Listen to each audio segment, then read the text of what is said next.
ወይ በእናትህ እሺ በለኝ። አንድ ጊዜ ጠይቀህ ነው ብቻ ነው። ምንድን ነው የምንጠይቀው? እሱ ተገረዘ አልተገረዘ ልጁ እንደማይመች እያወቅሽ እንጠይቀው ተኛለሽ እንዴ? በእናትህ አሳዝነን በዚህ እድሜው ተገርጾ በእናትህ አንዴ ብቻ እኮ ጠይቀህ ነው የምንመጣው። ወይ በእናትህ ና ላንቺ ስም ነው እንደው ያንተ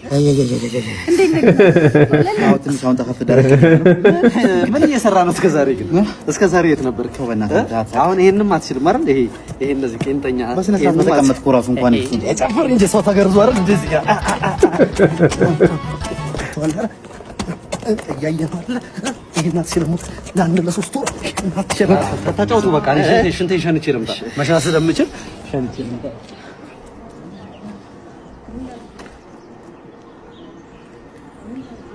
ምን አድርጌው ነው? ምንድን ነው ያደረኩት ነገር?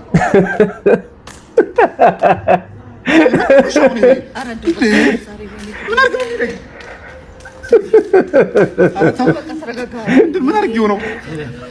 አይዞህ እንዴ